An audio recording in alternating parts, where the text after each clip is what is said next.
Hey, welcome back to the Deep Dive. We're so glad you're here to join us on what promises to be, well, a really fascinating exploration into a world that feels both ancient and strangely familiar. It really does. Yeah. We're tackling something pretty fundamental today, to the stories we tell, the symbols we use, even how we understand ourselves, really. That's right. Today, we are taking a deep dive into Greek mythology. And our guide for this journey, our source material, is an insightful article titled Exploring the Symbolism and Meaning Behind Greek Mythology. And the article makes pretty clear our mission here isn't just looking back at history, not just recounting old tales. Right. It's about, uncovering the profound symbolism woven into these stories, understanding the lessons they offer, the ones that still hit home, and figuring out why. Why, after thousands of years, they still feel so relevant, so potent. Exactly. We want to give you that shortcut, that deeper appreciation. Yeah, we'll weigh in. And the article sets the stage so well, calling these myths not just old stories, but a rich tapestry. I love that image. It's a good one. A complex weave, Right. Yeah. Ideas, characters, meaning that has, as it says, enchanted audiences for ages. So let's start pulling at some of those threads together. Makes sense. Where else to begin but the foundation? Where did all this come from? Exactly. Our source pinpoints the origin clearly. Ancient Greece around 1200 BCE. Wow, okay. So way back. Yeah, way back. We're looking at a time historians call the Bronze Age collapse. It was a period of major upheaval, big changes across the Mediterranean. Right. And that context itself tells you something, maybe. Perhaps these stories came partly out of a need to make sense of a world that felt, uncertain, changing. That makes a lot of sense. And what's really crucial to grasp, and the article really stresses this, is that these myths weren't just like fireside entertainment. Yeah. They were an integral part of their culture and religion. Integral, that word's key. Yeah, integral. It signals that these stories, they weren't separate from life. They were woven right into the fabric of reality for the ancient Greeks. Absolutely. It wasn't like picking up a fantasy novel today. Totally different. These were the narratives that explained, everything. From why the sun came up to whether your crops would grow. Wow. Yeah. They shaped rituals, art, social structures, even, big political decisions. Can you imagine living like that?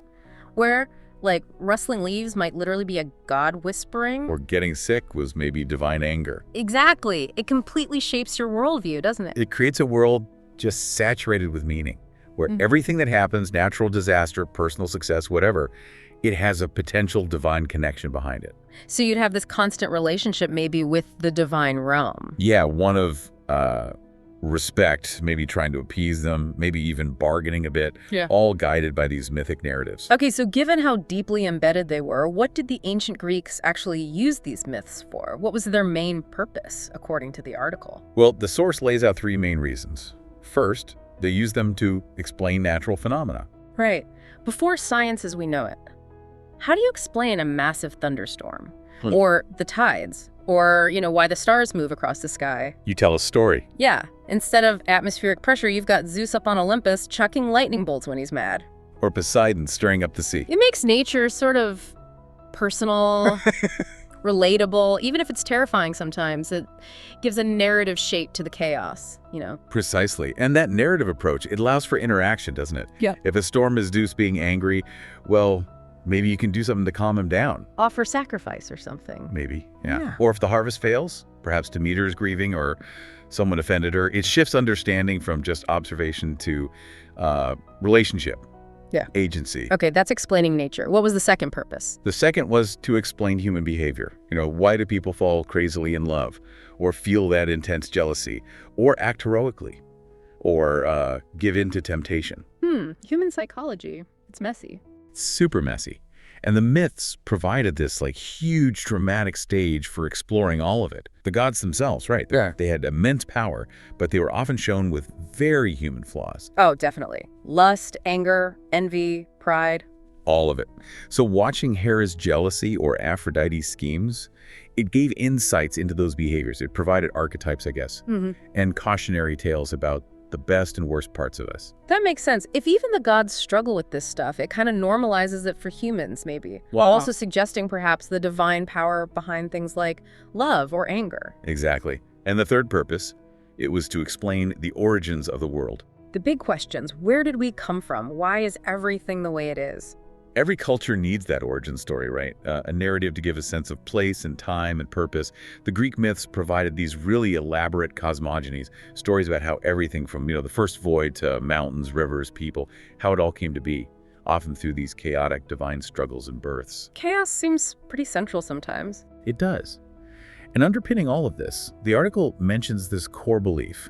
Greeks believed that gods and goddesses ruled over different aspects of life and controlled events on Earth. That wasn't just a philosophical idea for most people then, it was reality. Yeah, a fundamental reality. You prayed to different gods for different things. Athena for help in battle, Hermes for a safe trip, Artemis for luck hunting. Just think about the implications of believing that. If the gods control events, maybe you didn't win that battle just because of strategy. Maybe Athena helped you. Or that earthquake wasn't random. Maybe Poseidon was angry. How does that change how you react to things, your sense of personal responsibility? It definitely fosters a sense of dependence on the divine, right? And maybe a more fatalistic outlook. Or at least, a view where your own free will kind of operates within what the gods allow. Yeah, or influence. It definitely encourages looking for omens, reading signs, doing rituals to get favor or avoid anger. Which brings up a really interesting comparison the article touches on. How does that whole narrative way of explaining things, gods doing stuff because they're angry or happy, how does that stack up against our modern way? Looking for empirical, testable causes. Oh, it's a huge difference in, how we know things, isn't it? Yeah. Epistemology. Explaining lightning as Zeus being mad, that gives you a meaningful story. It fits the event into this bigger picture of divine power and relationships. Right, it gives you meaning based on emotion, personality, fear, awe, respect, a relationship through story. Exactly. Whereas explaining lightning as, electrical discharge from atmospheric conditions, that gives you a framework for predicting it, maybe controlling it, developing technology like lightning rods. So it's a relationship based on analysis, manipulation, maybe? Right. Both are trying to understand, but they lead to totally different kinds of understanding, different ways of interacting with the world around you. One gives meaning, the other gives predictability. You could put it that way. The myths definitely satisfy that deep human need for narrative, for meaning, especially when facing unpredictable stuff. And speaking of meaning, that leads us perfectly into the next big thing the article highlights, the incredible symbolism packed into these myths. Yes. The source calls symbolism one of the key features of Greek mythology. This is where the stories go beyond just plot and character, operating on these deeper, sometimes allegorical levels. And the gods and goddesses themselves are the main symbols, right? The article says each god or goddess represents specific aspects of human nature or natural forces. Absolutely. Take Zeus. The article mentions him as the king of gods, symbolizing power and authority. Okay, that seems straightforward. Rules the cosmos, got the thunderbolt. Yeah. But let's unpack that authority. He rules the other gods, that's political power, right? Right. He's the father figure to lots of gods and heroes, so patriarchal, familial authority. He controls the sky, the weather that's elemental, natural power. It's multi-layered. But isn't his authority often shown as kind of shaky? Yeah. Always being challenged by other gods or, undermined by his own wandering eye? Exactly. That's what makes the symbolism rich. It's not just saying power is great. It explores the complexities, the responsibilities, even the hypocrisies that come with having that much authority. The stories show you the nuances. Okay, I see. So it's not just a label, it's an exploration through narrative. Yep. What about Aphrodite, representing love and beauty? Again, seems simple at first, physical beauty, romance. Yeah. But think about her origin, born fully formed from sea foam after Cronus castrated Uranus. It suggests something much more primal, like the irresistible force of desire, beauty that compels, that disrupts things, the sheer urge for procreation that drives life. Wow, okay. So it covers everything from tender affection to destructive obsession, vanity, raw attraction. All of it, yeah. So these gods and goddesses, they work as incredibly complex metaphors. As the article notes, they serve as metaphors for deeper meanings within human experiences. Using figures like Zeus and Aphrodite as metaphors, it lets the myths explore these really big, abstract forces like power or desire, but in a way that feels tangible, relatable. You see the results of power or desire in their stories. Metaphor is just fundamental, isn't it? For getting across complex ideas, especially emotions or abstract stuff, give power the form of a king with a thunderbolt, and bam, you immediately give it qualities. Majesty, danger, authority. It hits deeper than a definition. And it's not only the gods doing the symbolic work. The article points out that many Greek myths use animals as symbols to convey certain qualities or traits. Yes, drawing on things people could see every day in the natural world, using those observations as a kind of shorthand for human traits or concepts. The examples in the article are classic. What the fox? Yeah, the cunning fox representing intelligence and trickery. You see a fox pop up in a myth, you instantly have expectations, right? It's going to be clever, maybe a bit sly, probably going to outsmart someone. That association feels almost universal, doesn't it? It really does. And the other example, the wise owl symbolizing wisdom and insight. Athena's bird. Exactly, linked with the goddess of wisdom and strategy, the owl being nocturnal, those big eyes, seemingly watching everything. It lends itself perfectly to representing quiet observation, deep knowledge, seeing things others miss. Yeah, it feels ancient, calm, wise, like it sees in the dark, literally and metaphorically. And by using these symbols, the myths, as the source says, provide a framework for understanding complex ideas in a more relatable way. You don't need a long essay on the dangers of trickery. Yeah. You get a story with a clever fox that maybe goes too far. Or wisdom personified by an owl associated with a goddess. It bypasses the purely intellectual and speaks more to intuition, to shared cultural understanding. Yep. So how exactly do these symbols help people process abstract things like power or love or wisdom? Does giving power a face or wisdom in animal form just make it easier to remember, or does it do more? I think it does both. It definitely makes them more concrete, less abstract, which helps understanding. But maybe more importantly, it embeds these concepts inside stories, inside narrative. Oh, I hear. You don't just learn Zeus' power. You learn about his power by hearing the story of how he overthrew the Titans, or how he punished Prometheus, or how he keeps order among the other, often rebellious gods. Yeah. The story brings the symbol to life. Are there modern parallels? Do we still use figures or animals as symbolic shorthand today? Oh, absolutely, all the time. Think about national symbols, eagles, lions, bears. Corporate logos, too. Right, a swift horse for speed, a rock for stability. Political cartoons rely heavily on animal stereotypes. We use this symbolic shorthand constantly. But maybe there's a difference. I think the difference is the integration. For the ancient Greeks, Zeus's symbolism wasn't just a handy metaphor. It was tied directly to their belief in how the actual universe worked, how it was governed. Ah, right. Our modern symbols are often cultural references or branding.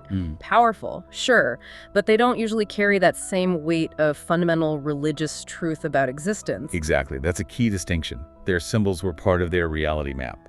Okay, but these myths weren't only about understanding the world through symbols, they were also, well, deeply moral, weren't they? Teaching lessons. Yes, definitely. The source moves right into that, saying these myths also impart valuable life lessons that are still relevant today. They're like ancient moral compasses, exploring the big, fundamental challenges of being human. And the themes listed in the article are just huge. Heroism, fate versus free will, loyalty, betrayal, love, loss, resilience, the consequences of your actions. These are the bedrock themes of drama, of life itself, then and now. They resonate because they touch on universal struggles, things we all grapple with in some way. And the myths explore them not through, like, dry philosophy, but through really compelling stories. High stakes, memorable characters. The article gives us two really specific examples to dig into these lessons. First up, the tragic myth of Icarus. Ah, yes, a very famous cautionary tale. The source sums it up. It's about how his excessive pride led to his downfall when he flew too close to the sun with wax wings he had crafted himself. Such a stark, unforgettable image. That image is incredibly potent, isn't it? The melting wax, the fall. You immediately grasp the danger, the fragility. And the article states it explicitly. This cautionary tale reminds us of the importance of humility and moderation in our pursuits. It's a direct warning against hubris. Hubris, that excessive pride, that arrogance that makes you ignore limits, ignore warnings. Exactly. How does that specific imagery, the melting wax wings, make the consequence feel so powerful? It's not just an abstract failure, it's graphically physical. His very means of escape, a flying high, just dissolving. Well, the wax and feathers, they represent human skill, right? Ingenuity. Yeah. Daedalus made them. But they're built on a foundation wax that's inherently vulnerable to a powerful natural force, the sun's heat. Yeah. It's just a perfect metaphor for building your dreams, your ambitions on something fragile, or for ignoring fundamental laws, whether physical or maybe even moral or divine laws.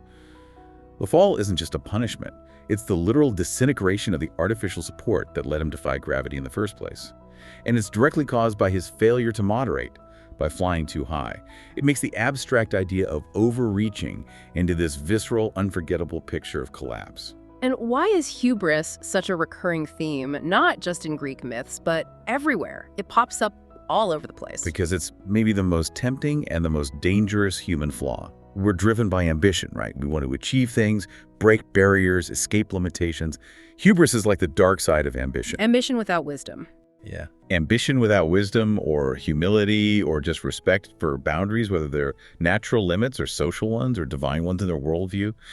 Society's individuals, we're always trying to navigate that line between striving for more and knowing when to stop or when to listen. Stories like Icarus act as cultural warnings, reminders that thinking you're above the rules, above the natural order, maybe even above the gods, well, it usually ends badly. You see it in other myths too, right? Prometheus defying Zeus, Oedipus maybe.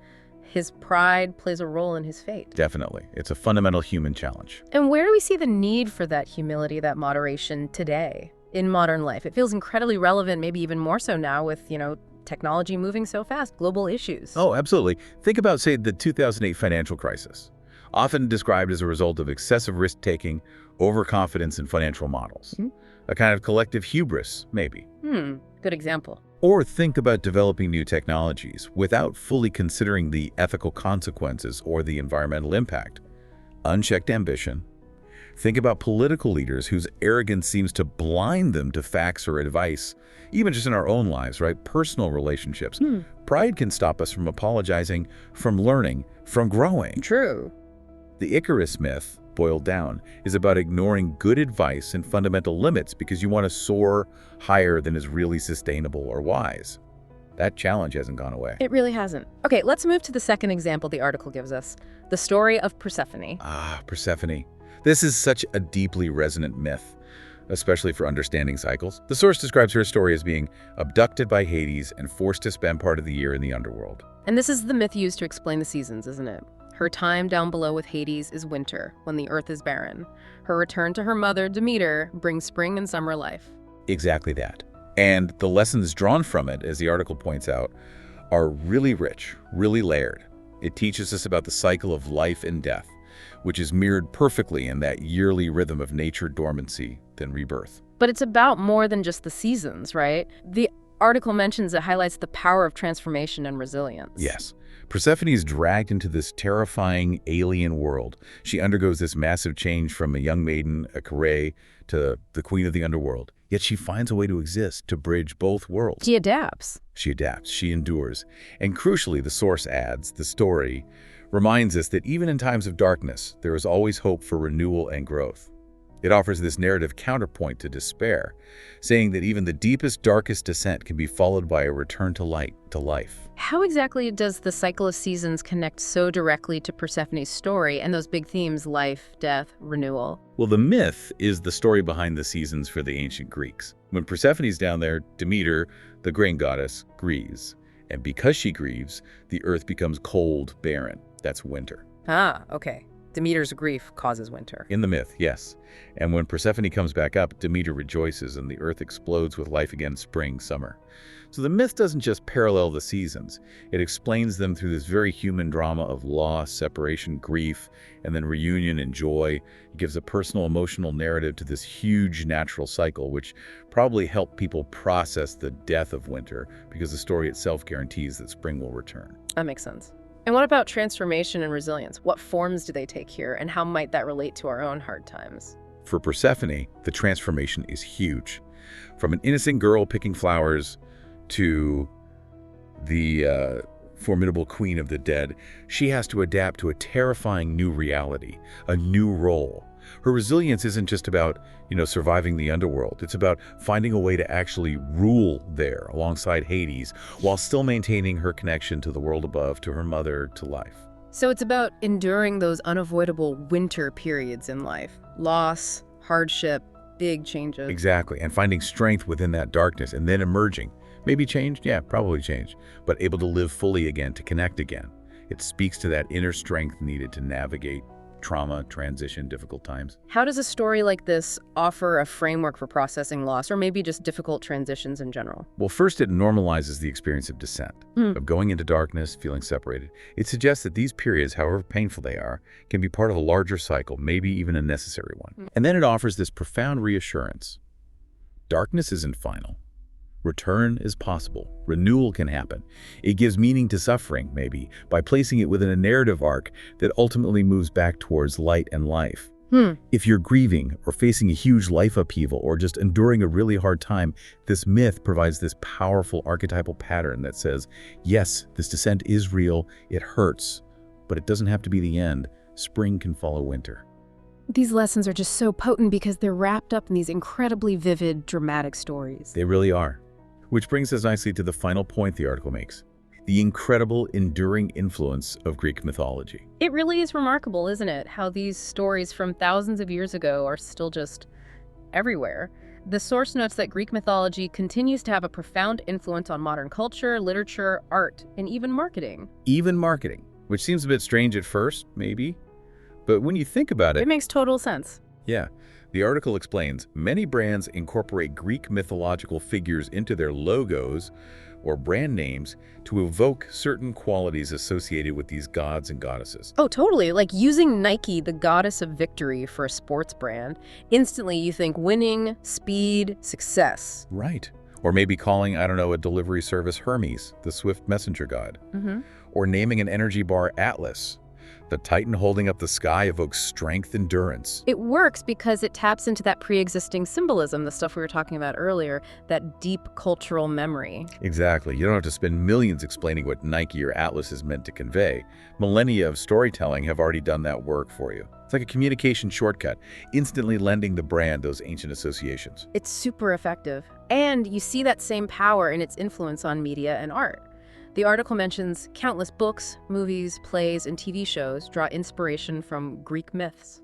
Absolutely countless. Everywhere you look, from, big Hollywood movies retelling epics like Clash of the Titans or maybe Percy Jackson for a younger audience, to much more subtle references in serious literature, character archetypes in TV shows, themes explored in modern plays. The adaptability is just incredible. The basic conflicts seem timeless, don't they? Heroes facing impossible odds, gods meddling in human lives, wrestling with fate. They are. You can transplant them into a modern city or outer space, or explore them through a completely different cultural lens, and they still work. They still resonate. The source says this lasting popularity comes down to their timeless appeal and ability to resonate with audiences across different cultures and generations. What is it that makes a story timeless like that, universally resonant? I think it has to go back to those fundamental human themes we keep mentioning: love, loss, courage, jealousy, betrayal, the search for meaning, the struggle with our own flaws, with power. Things that don't really change. Exactly. They aren't tied to 1200 BCE Greece specifically. Yeah. They're just part of the human condition. And the Greek myths gave voice to these timeless struggles, these triumphs, through really vivid, dramatic, often larger-than-life characters and stories that just capture the imagination. They give shape to the chaos and complexity of being human. Can we think of some specific modern examples, tying back to the kinds of influence the article talked about? Sure. Think about so much modern fantasy literature or video games. How many have these pantheons of powerful gods or godlike beings, each with their own domain and personality, clearly echoing the Olympians? Right, or superhero stories. Definitely. The hero's origin, their special powers, the impossible tasks, the moral choices, the tragic flaws sometimes. So many parallels to figures like Heracles or Odysseus or Achilles. Even just relationship dramas on TV can feel like they're playing out conflicts worthy of Mount Olympus sometimes. They really can. And like we said, just look at brand names, company logos. Yeah. It's everywhere once you start looking. So why do these ancient stories still speak so powerfully to us today, to contemporary life? Because I think deep down, we're still asking the same fundamental questions they were. We still want explanations for why the world is the way it is, even if our explanations are scientific now, not mythic. We still struggle with pride, with our limits, like Icarus. We still go through periods of darkness and hope for renewal. like Persephone's cycle suggests. We still tell stories about heroes and villains, about love and loss, about the consequences of actions. The Greek myths, they kind of provide a foundational language, a set of powerful archetypes for all these enduring human concerns. So they offer ways of thinking about big things.